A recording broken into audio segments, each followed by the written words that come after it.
যাবার বেলা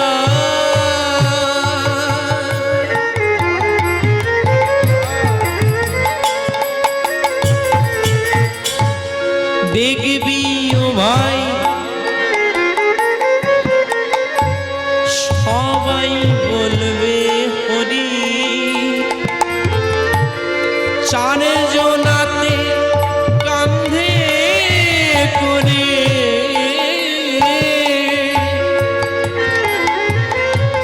সোনার পালঙ্কে যাবে মা যখন আমরা যাব তখন কি সোনার পালঙ্কে যাবে সেগুন কাঠের খাটে যাবে না বাঁশের দোলায় চড়ে যাবার বেলা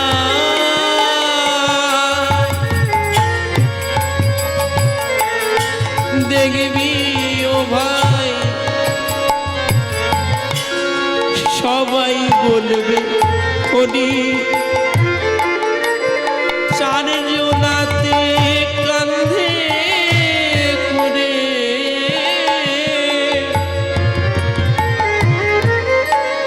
বাঁশের দোলায় চড়ি তাই মাটির দেখো মাটি হবে পুরে হবে ছা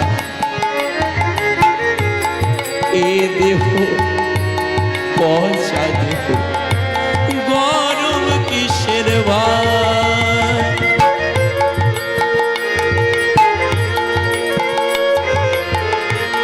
গরম কিসের ভাই গরম কিসের ভাই গরম কিসের ভাই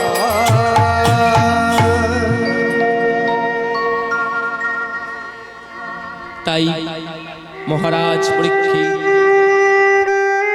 এই 7 দিন 7 রাত কি করবেন চলে গেলেন কাশীধাম দশাশ্বমেধ ধাম চলে গেলেন সুখদেব গোস্বামীর কাছে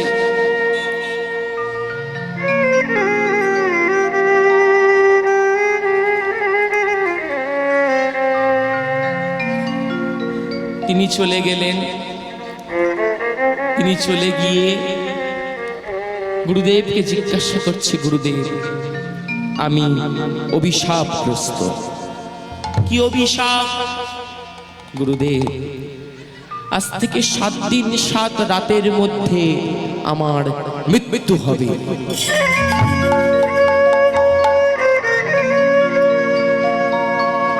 তা গুরুদেব এই 7 দিন 7 রাত আমি কি করলে মুক্তি পাবো আমায় বলে দিন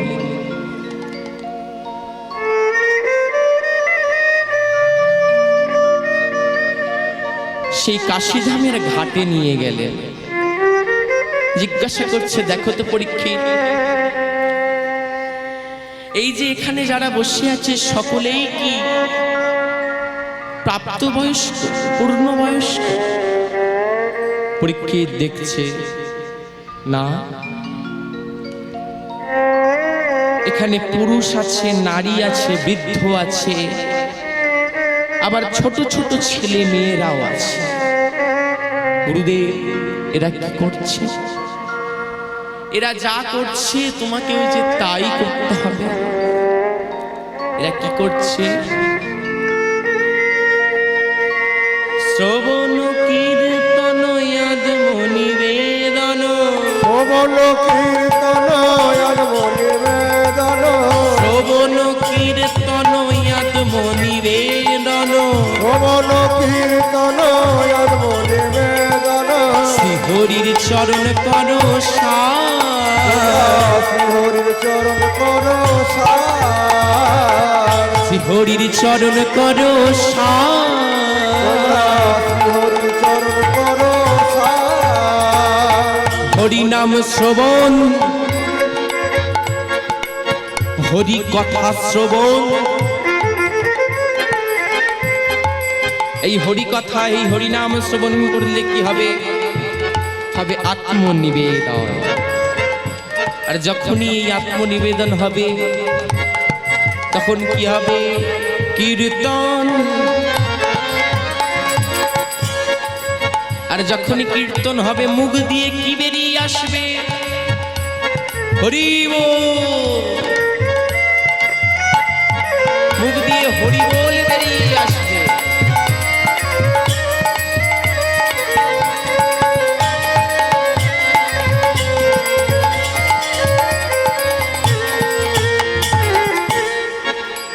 আর যখনই এই হরি নাম বেরিয়ে আসবে, এই হরি বল বেরিয়ে আসবে, তখনই কি হবে?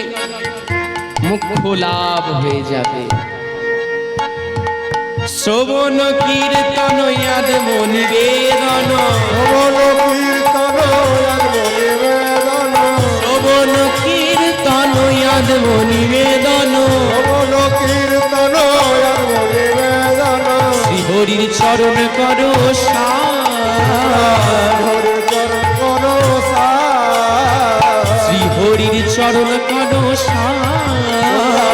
হরি চরণ করো সার, গতি নাই গতি না নাই, গতি নাই, গতি নাই গতি না নাই, গতি নাই, গতি নাই, শ্রী হরির চরণ ছাড়া, গতি নাই, গতি নাই, শ্রী হরির চরণ ছাড়া গতি নাই, গতি নাই, শ্রবণেতে আসে ভক্তি, গতি নাই, গতি নাই, শ্রবণেতে আসে ভক্তি, গতি নাই, গতি নাই, ভক্তি হলেই তবেই মুক্তি, গতি নাই, গতি নাই, এবার হবে তোমার প্রাপ্তি। গতি নাই, গতি নাই, শ্রী হরির চরণ করো সার, হরি চরণ করো সার, শ্রী হরির চরণ করো সার।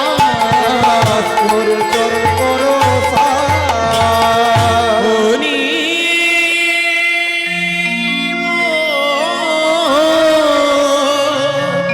মধুর হরি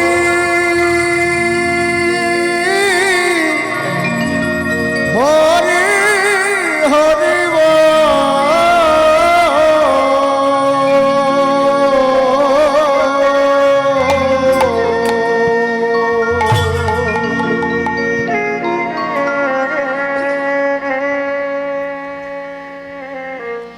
এইভাবে কীর্তন করতে হবে। এইভাবে কীর্তন শুরু করলো মহারাজ পরীক্ষিত।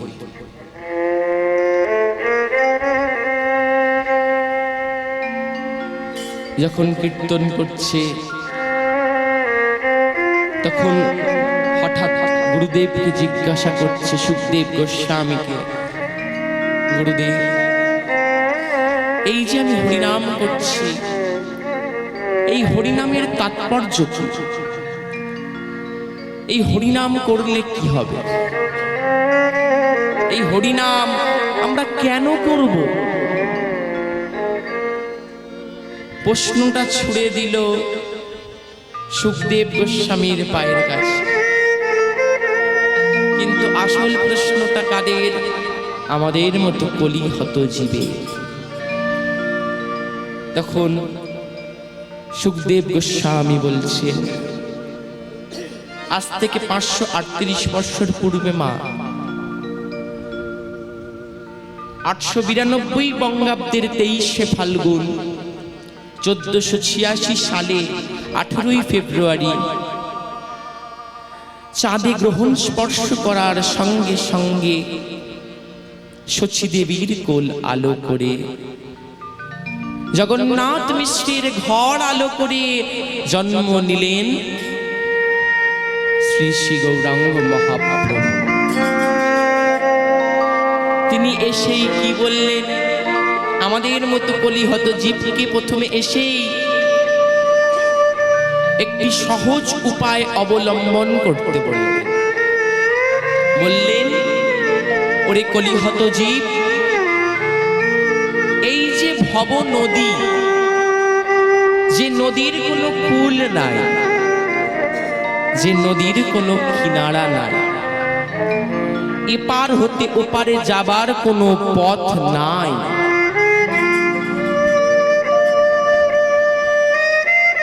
একটি মাত্রই পথ। কি পথ? হরের নাম, হরের নাম, হরের নাম, হরের নাম এই মুখে বলো,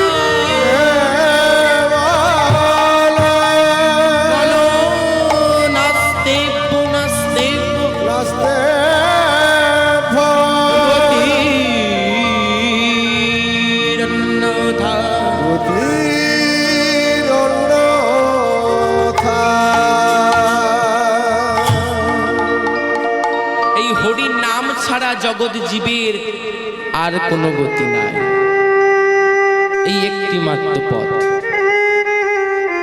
আর কোনো গতি নাই, আর কোনো উপায় নাই। তাই এই নামের একটি তাৎপর্য আছে। এই হরি নাম, এই হরি নামের বানান কি? হ রয় হস্যই দন্তন্নয় আকা ম। এর প্রতি অক্ষরে গুণাগুণ। হয়তে কনয়ে হরণ শোকতাপ আদি, হয়েতে করয়ে হরণ শোকতাপ আদি, হয়তে কনয়ে হরণ শোকতাপ আদি, হয়েতে করয়ে হরণ শোকতাপ আদি। এই হয়তে কি হচ্ছে? শোক তাপ সব দূরীভূত হবে। অর্থাৎ কারণ বাড়িতে যদি কারণ মৃত্যু হয়, সেই বাড়িটা শোকস্তব্ধ, মর্মাহত, শোকাহত। এই হরিনাম তাই সাধ্যের দিন দেওয়া হয়, যাতে সেই বাড়ির শোক দুঃখ জ্বালা সব চলে যায়। তাই কি বলছে? হয়তে করয়ে হরণ শোকতাপ আদি, হয়েতে করয়ে হরণ শোকতাপ আদি। রীতে রিপু গণিয়ে তরায় নাশে নিরবধি, আবার রীতে রিপু গণে তরায় নাশে নিরবধি, রীতে রিপু গণিয়ে তরায় নাশে নিরবধি। আবার রীতে রিপু গণে তরায় নাশে নিরবধি। আমাদের কটি রিপু? ছটি রিপু, ষড়রিপু। মন প্রাণ ঐক্য করে এই হরিনাম করলে এই রিপুগণগুলো কি কি? কাম, ক্রোধ, লোভ, মোহ, মদ, মাশ্চর্য, এই ষড়রিপু সব দূরীভূত হবে। রীতে রিপু গণে তরায় নাশে নিরবধি, আবার রীতে রিপু গণে তরায় নাশে নিরবধি। নাইতে কর্ণয়ে নাশ কালিমার রাশি, নায়েতে করয়ে নাশ কালিমার রাশি, নাইতে করয়ে নাশ কালিমার রাশি। আমার নায়েতে করয়ে নাশ কালিমার রাশি। নাইতে করয়ে নাশ কালিমার রাশি। অর্থাৎ হরিভক্তের গায়ে যদি কোনো কলঙ্ক লাগে, ভগবান তা লাগতে দেয় না। তার প্রমাণ কি? স্বয়ং রাধারানী তিনি কলঙ্কিত, কিন্তু কলঙ্কিত হবার কোনো প্রমাণ পাওয়া যায়নি।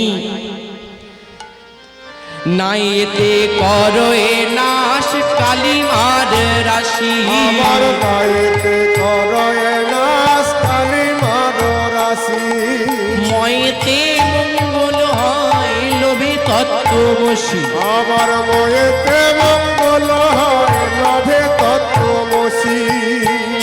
যে জন ভক্ত, প্রকৃত ভক্ত,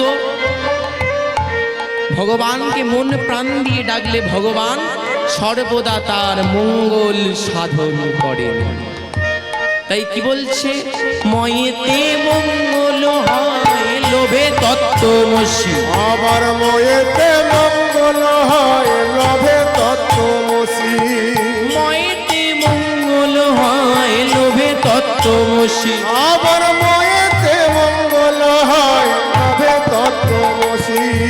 এই তো নামের মহিমা, এই তো নামের মহিমা, এই তো নামের মহিমা। এই তো নামের মহিমা, যে জন ভজে সে জন জানে, এই তো নামের মহিমা, যে জন ভজে সে জন জানে। এই তো নামের মহিমা। ময়েতে মঙ্গল হয় লোভে তত্ত্বমসি, আমার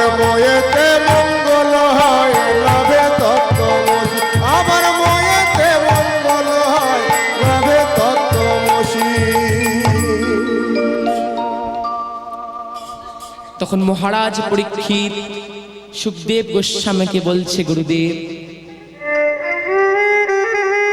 আমাকে এমনই একটা লীলা শোনান, আমাকে এমনই একটা লীলা আস্বাদন করান। ঠিক আছে, তেমনই লীলা শোনাবো। আজকে আমাদের লীলার বিষয়বস্তু হলো নহুষ রাজার সাপ মোচন।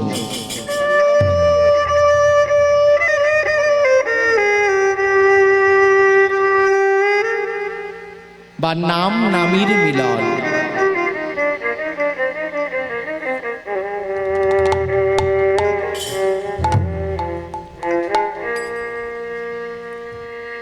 যখন এই কথা বলেছেন, এইভাবে লীলা আরম্ভ হলো। সুখদেব গোস্বামী লীলা পাঠ করছে। এক সময়ে এক রাজা ছিল, নাম হলো তার নহুষ। নহুষ যথাদানী রাজা।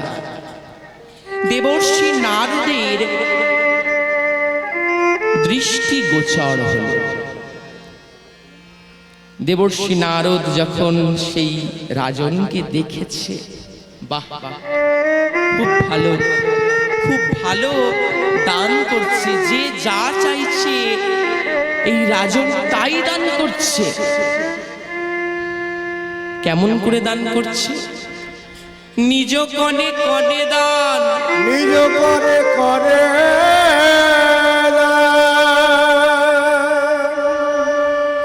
নিজ কর অর্থাৎ নিজ হাত, নিজ হাতে দান করছে। নিজ কনে কনে না, নিজ করে করে মুখে বলে মধুর হরি না, মধুর হরি চণ্ডাল ব্রাহ্মণের বিচার নাই, ধার্মিকের অগ্রগণ্য,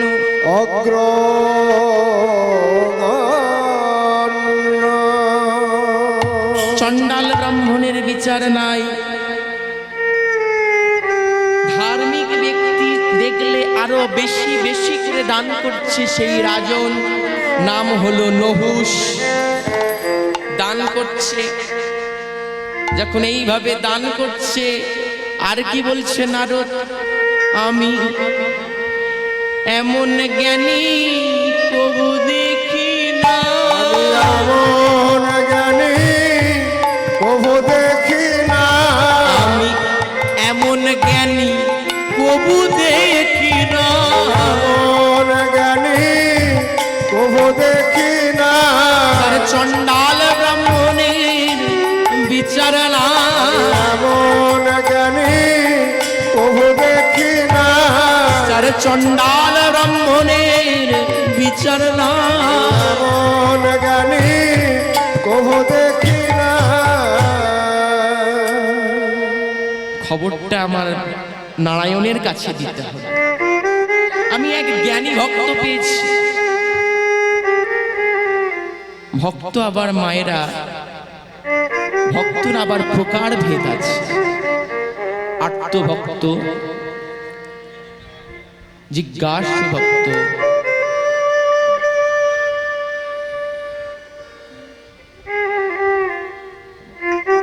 আর হলো জ্ঞানী ভক্ত, আর অর্জাতি ভক্ত। এই হলো নহুষ রাজা জ্ঞানী ভক্ত। তাই মহাপ্রভু নারায়ণের কাছে গেলেন বৈকুণ্ঠ ধামে। বৈকুণ্ঠ ধামে যখন গেছে, তখন ভগবান নারায়ণকে বলছে, প্রভু আমি মর্তধামে এক জ্ঞানী ভক্ত দেখে এসেছি। আমি মর্তধামে এক জ্ঞানী ভক্ত দেখে এসেছি। তাই তা তুমি যে ভক্ত দেখে এসেছো, সে ভক্তের একটু বর্ণনা করো। কেমন সেই ভক্ত? শুনবে প্রভু? শুনবে? তবে শোনো। আহা প্রভু গো, আহা প্রভু গো,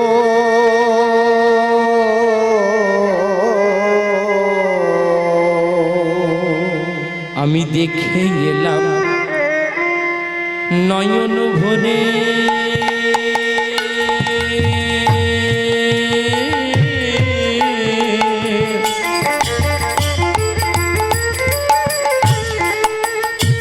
ও সে করিছে দান দুকর জুড়ে,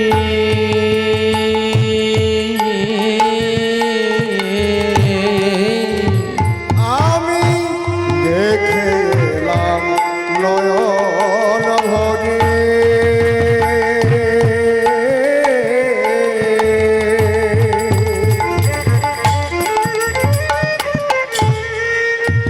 ও সে করিছে দান দুকর জোড়ে,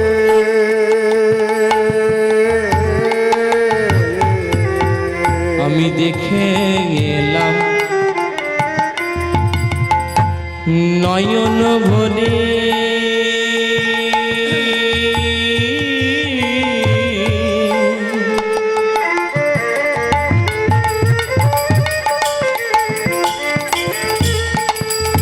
ও সে করিছে দান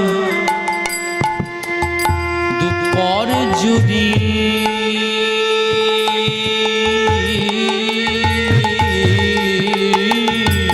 আমি দেখে এলাম নয়ন ভরে।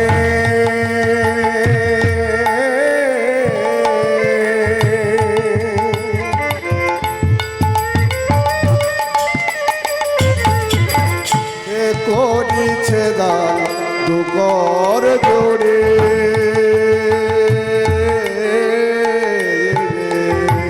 চণ্ডাল ব্রাহ্মণ না করে গণ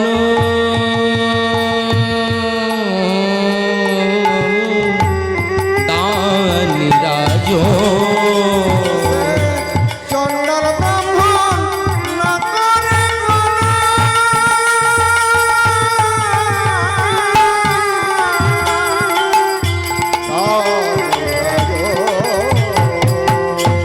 চণ্ডাল ব্রাহ্মণ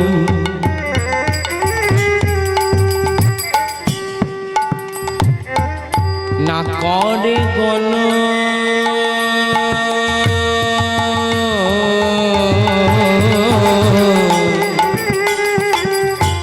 দানি রাজ, ও সে চণ্ডাল ব্রাহ্মণ না করে গণ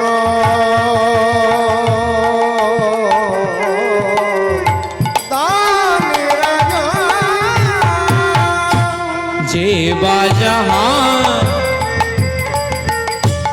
কিছুই চাওয়া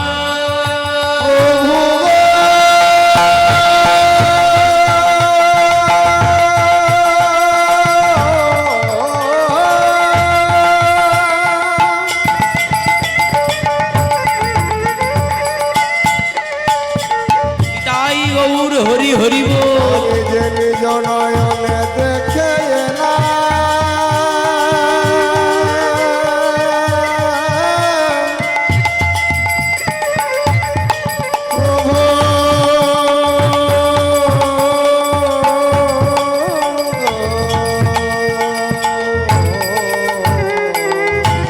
যে বাজাহা কিছুই চাওয়া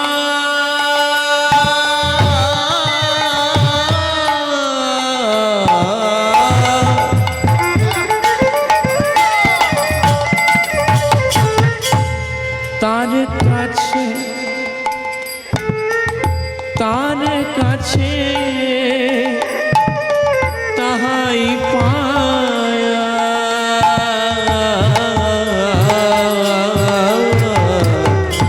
যে বাজাহা কিছু চায়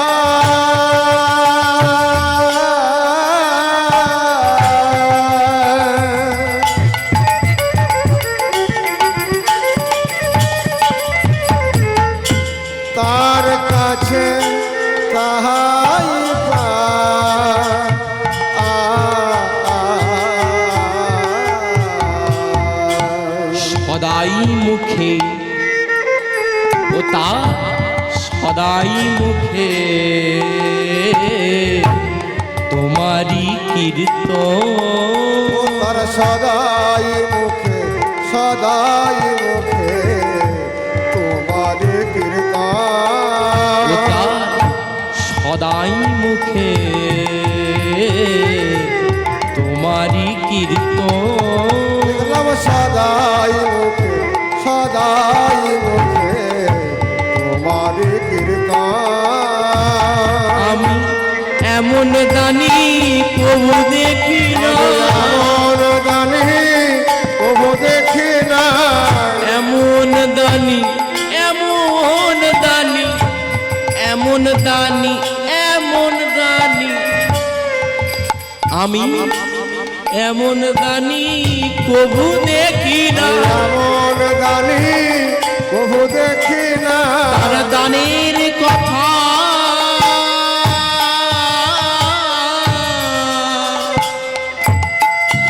কি বা জানা। আমি এমন দানি প্রভু দেখি না, তার দানের কথা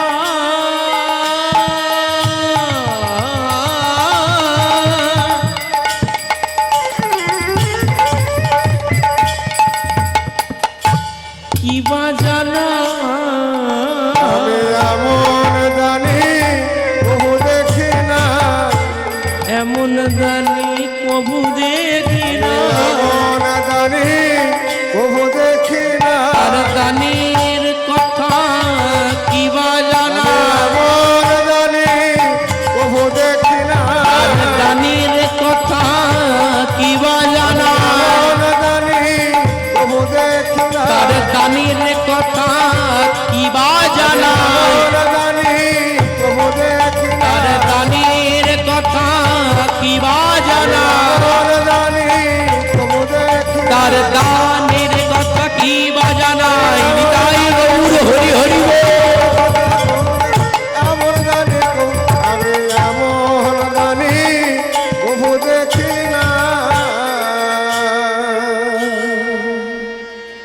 তুমি কি বলছো নারদ? তুমি এমন ভক্ত দেখে এসেছো? হ্যাঁ প্রভু, আমি এমন দানী ভক্ত, এমন জ্ঞানী ভক্ত, যে ভক্ত শুধুই তোমাকে ডাকে আর সকলকে দান করে, সকলের মঙ্গল সাধন করছে ওই মর্তভূমিতে।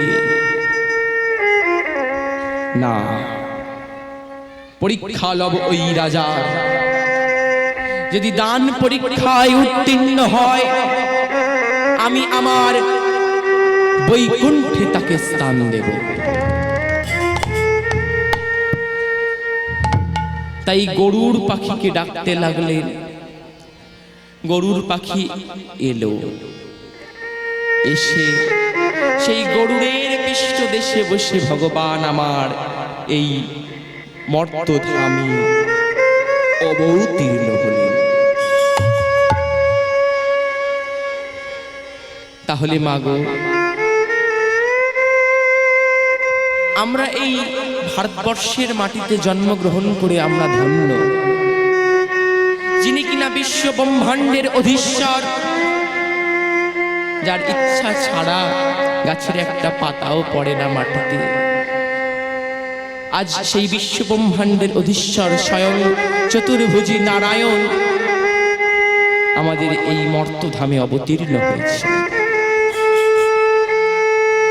তিনি এসে মনে মনে চিন্তা করছে, আমার এরূপ তো কাউকে দেখানো যাবে না, তাই আমাকে ছদ্মবেশ ধারণ করতে হবে। প্রভু আমার কিরূপ ধারণ করলেন? এক ব্রাহ্মণ বালকের রূপ ধারণ করেছে। পদকর্তা আমার কলম দিলেন। আমার সেই ভগবান নারায়ণের ছোট্ট বালক, ব্রাহ্মণ বালকের রূপটার বর্ণনা দিলেন। স্কন্ধে ভিক্ষার ঝুলি,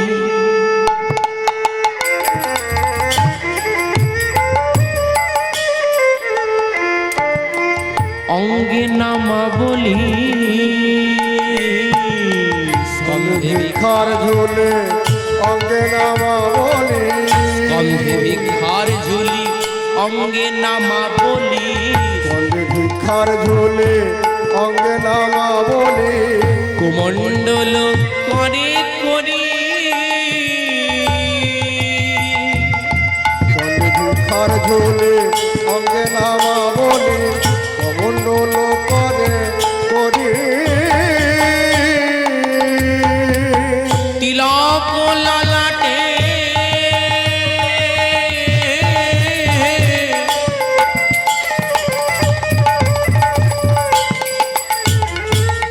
রাজপুর গোঠে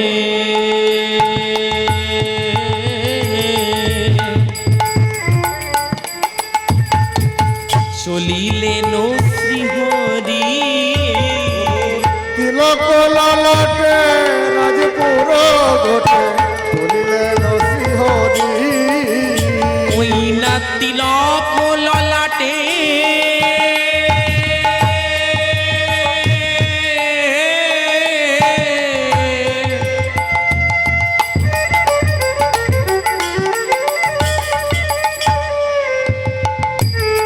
রাজপুর গোঠে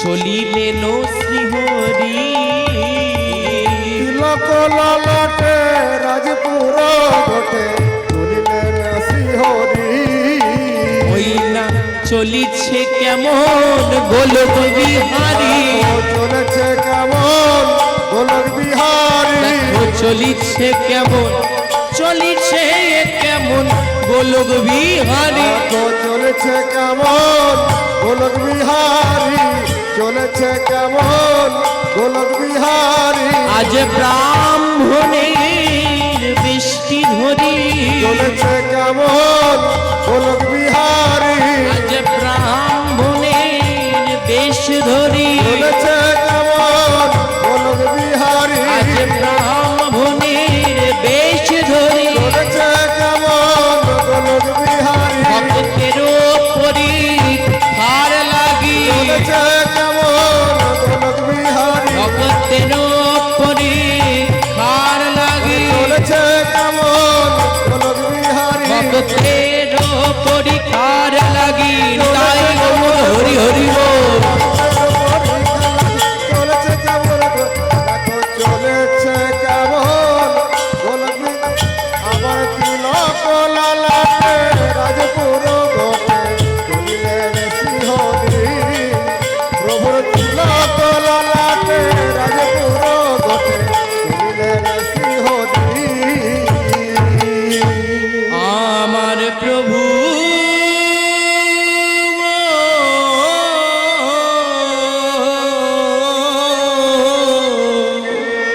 আমার প্রভু আমার প্রভু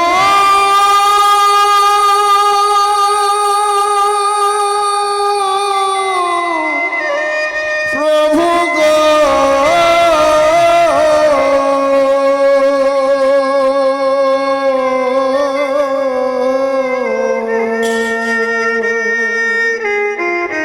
ভগবান নারায়ণ আমার একটি ছোট্ট বালক ব্রাহ্মণ বালকের রূপ ধারণ করেছেন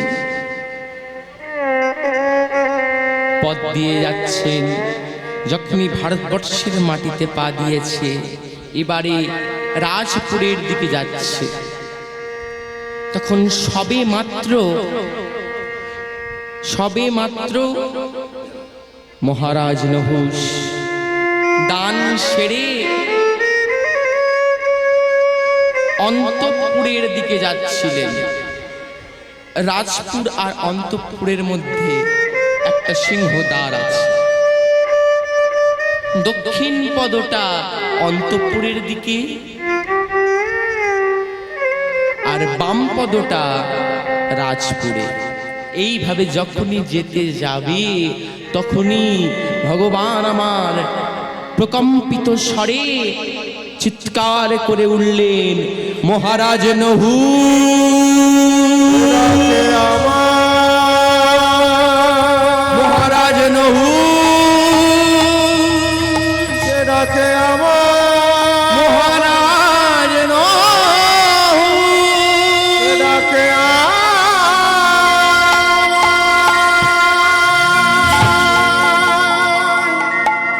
এ কি আমার নাম ধরে ডাকছে, কার এত বড় স্পর্ধা দেখি। আমি হলাম এই অযোধ্যার রাজা, আমার নাম ধরে ডাকে। যখনই সেই রাজপুরে সিংহদ্বারের কিছুটা পড়ে গেল, দেখতে পেলেন এক ছোট্ট ব্রাহ্মণ বালক, স্কন্ধে ভিক্ষার ঝুলি, অঙ্গে নামাবলী জড়ানো, হাতে একটি কুমণ্ডল।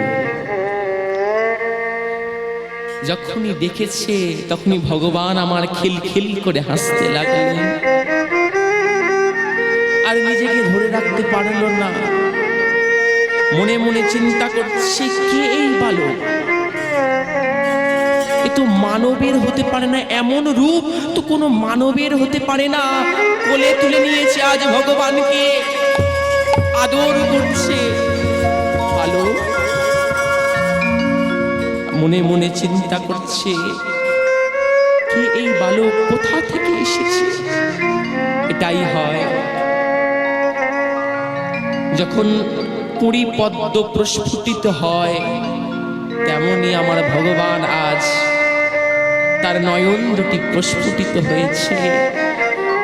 আমার ভক্তের নয়নের দিকে যখন আমার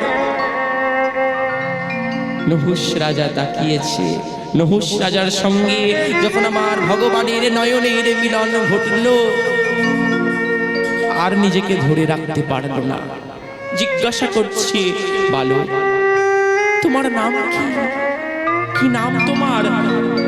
তুমি কোথা থেকে এসেছো? কি তোমার পরিচয়?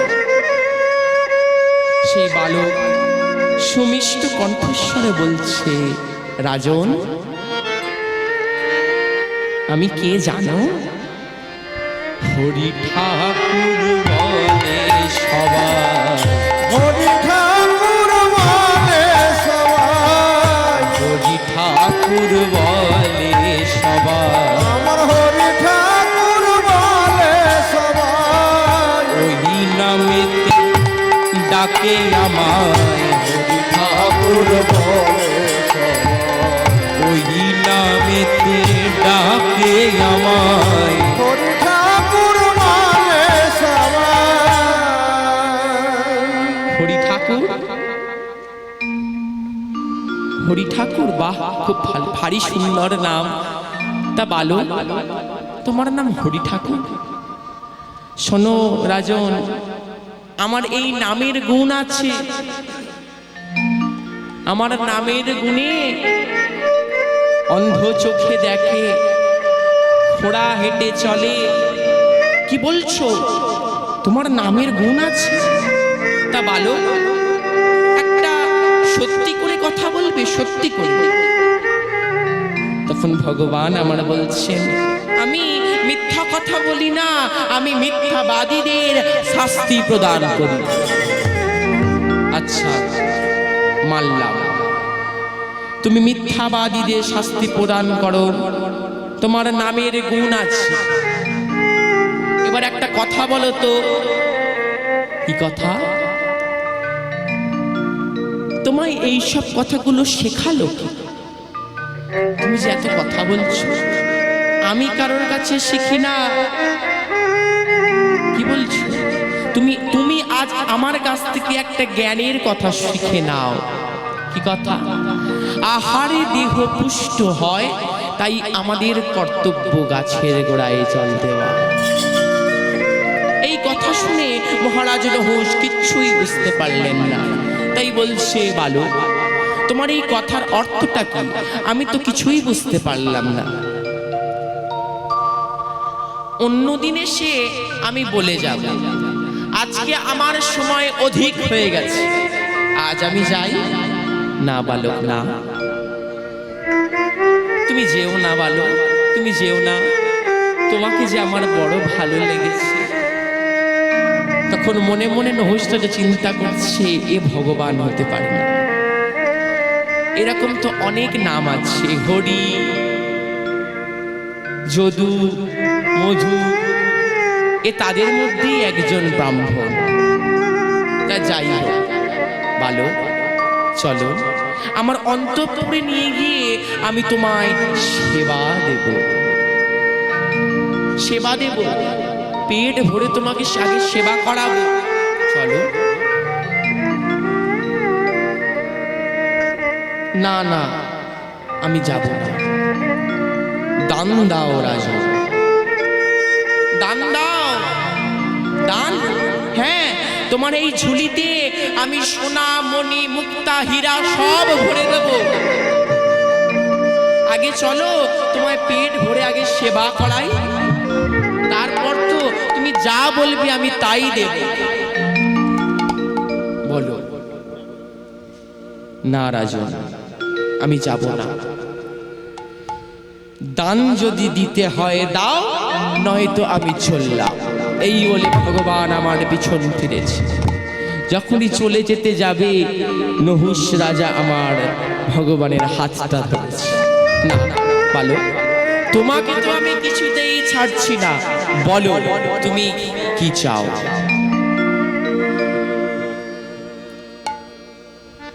আমি তোমার কাছ থেকে চাইবো আর তুমি আমায় দেবে, আমার বিশ্বাস হয় না। আগে প্রতিজ্ঞা করো, আগে প্রতিজ্ঞা করো। প্রতিজ্ঞা? আমি হলাম এই অযোধ্যার রাজা, আমাকে প্রতিজ্ঞা করতে লাগে না। তুমি বলো তুমি কি চাও, তুমি যা চাইবে আমি তাই দেব, কথা দিচ্ছি। না, আগে চন্দ্র সূর্যকে সাক্ষী রেখে প্রতিজ্ঞা করো, যে দান তুমি আমায় দেবে সে দান কখনো ফিরিয়ে নেবে না। তুমি কি বলছো বলো? আমি যখন কাউকে কিছু দিয়ে দিই তখন তাকে একেবারেই দিয়ে দিই, তার কাছ থেকে ফিরিয়ে নিই না। ফিরিয়ে নেওয়ার মতো প্রবণতা আমার মধ্যে নাই। ফিরিয়ে নেওয়ার মতো মানসিকতা আমার নয়। যখন এই কথা বলেছে তখন ভগবান আমার বলছে, না, আগে প্রতিজ্ঞা করো, তবেই আমি দান চাইব, তবেই আমি দান চাইব। ঠিক আছে, আজ আমি চন্দ্র সূর্যকে রেখে প্রতিজ্ঞা করছি, যে দান আমি তোমায় করব সে দান কখনো ফিরিয়ে নেব না, নেব না, নেব না। ভগবান আমার বললেন, মনে থাকে যেন, মনে থাকে যেন প্রতিজ্ঞার কথা। দান যদি ফিরিয়ে নাও মহাপাপ হবে, নরকেতে যেতে হবে। বলো তুমি কি চাও? আমি কি চাই? বালক তখন বলে উঠল, আমি কি চাই শুনবে? শুনবে রাজন? তবে শোনো, দান দেহ তুমি 3 হাত ভূমি, দেহ তুমি 3 হাত ভূমি। শোনো হে মহারাজ,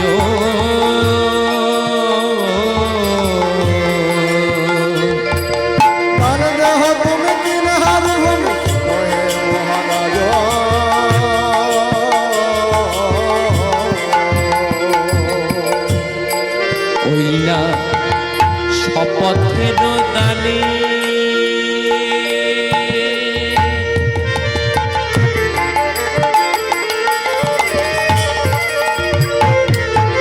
রাখিও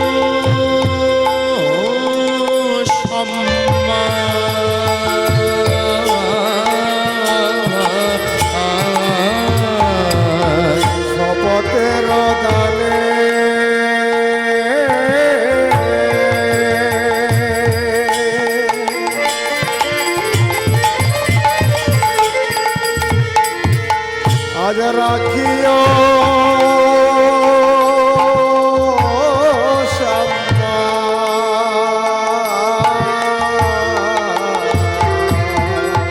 পথের দানে তুমি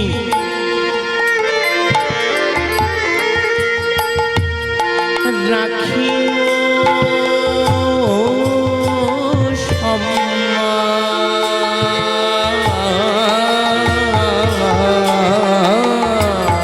ওই সমতের দানে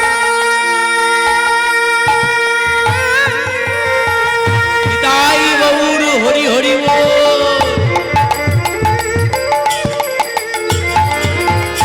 আজ রাখিও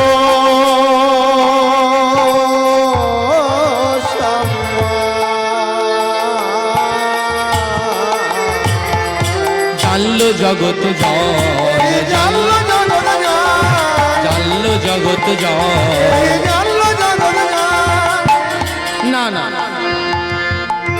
আমি তোমায় 3 হাত ভূমি দান করতে পারবো না। 3 হাত ভূমি নিয়ে তুমি কি করবে? তুমি 3 একর ভূমি দান নাও। ভগবান আমার কি বলছে? না না রাজা লব না হো দান, না না রাজা লব লাগে দান, না না রাজা লব না হো দান। না না রাজা লব লাগে দান। 3 হাতে ভূমি করো হে প্রদান, করো প্রদান, হাত ভূমি করো হে প্রদান। তিন হাত করো প্রদান। যদি নাহি দাও এ দানাই আমারে, হৃদয়ে দাঁড়ায় আমারে, যদি নাহি দাও এ দানাই আমারে।